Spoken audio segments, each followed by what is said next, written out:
خاڵێکی ترسێم خاڵ الأمر الثالث کە پێویستە لە مەسەلەی تەوەکولا بیزانین أن لا يعتمد عليها وأن يجعل اعتماده على الله. نابێ خۆشەویستەکانم نابێ ئێمە ئەو ئەسبابانە چەند بچووک بێ چەند گەورە بێ ئیعتیماد بکەینە سەر سەبەبەکە، ئەبێ ئیعتیماد بکەینە سەر خالقی سەبەبەکە.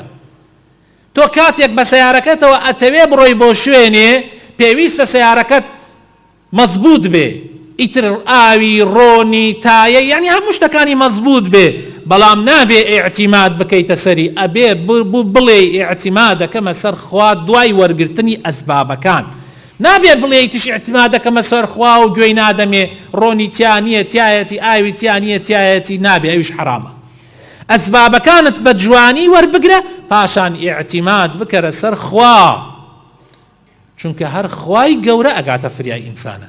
ئیبراهیم عەلەیه السەلام پێغەمبەر ئیبراهیم کاتێ فڕەدرایە ناو ئاگرەکە، ئەو ئاگرە سووتێنەرە وەک ئەسبابی دنیایی ئاگرەکە سووتێنەرە، بە تایبەت ئاگرێک چەند ڕۆژ چیلکەی بۆ ڕاکێشراوە، هەموو خەڵک تایە بەشدار بووە، تەنانەت پیرێژنەکانیشیان تایە بەشدار بوون بۆ سووتاندنی ئیبراهیم، چونکە ئیبراهیم بە عەقڵیەتی ئەوان خواکانیانی شکاندووە، بتیان هەبوو ئیبراهیم عەلەیه السەلام بتەکانی شکاندووە، ئەوان لای ئەوان وەکە وایە خوا بەرامبەر خوا بێسیاوێتەوە.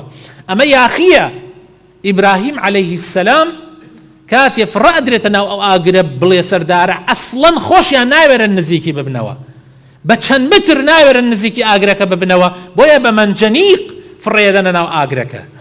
یعنی ئەمە بە هەموو ئەسبابەکان هەر منجەنیقەکە بێ بیکوژێ بێجگە لە ئاگرەکە کە بیسووتێنێ. بەڵام ئیبراهیم عەلەیه السەلام ئیعتمادی لەسەر خوایە، ئەزانێ ئەمانە هیچ نییە لای خوای گەورە، بۆیە داوا لە خوای گەورە ئەکا و خوای تەعالایش بە ئاگرەکە ئەفەرمێ لە جیاتی سووتاندن یا نار كوني بردا وسلاما على إبراهيم. أي آقرك لجاتي سوتاندن ببابا سبحان الله ببابا سرما لجاتي قرما ببابا ساردي وسلامت بو إبراهيم عليه السلام. إيشي خوا أهوايا يا نار الله أكبر يا نار كوني بيكافنون كوني بردا وسلاما على إبراهيم. بويا جبريل عليه السلام كاتي لنا وآقركيا لخوشيا جيام يعني نك نيسو تاند بلكو سلامته سرماشيتي لجاتي قرما.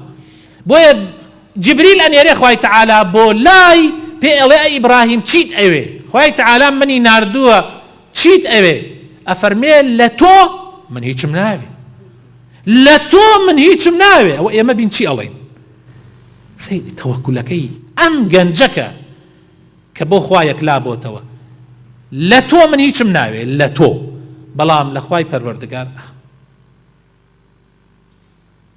بويا بري زكانم زور مهمة إنسان آقاداري أم خالانه بي إن شاء الله تعالى داواکارم خی گەورە بۆ خاتن ناو جوانەکانی خۆی ڕەحمان پێ بکە، هیدایەتمان بدا، ئیمانمان سەلامەت بکە، ئیمانمان بەهێز بکە، یا ڕەبی ئیسلاحی حاڵمان بکەی، یا ڕەبی خوایە بۆ خاتر ناوە جوانەکانی خۆت، بۆ خاتر ئیسمی عەظەمی خۆت، خوایە ئەم دەم چاوانە لە ئاگری جەهەنەم بپارێزی، یا ڕەبی پشت بەستن و تەوەکولێکی ساغ و سەلامەتمان پێ بدە، یا ڕەبی لەو کەسانە بین کە ئیعتیمادێکی تەواومان لەسەر تۆ ئەبێ.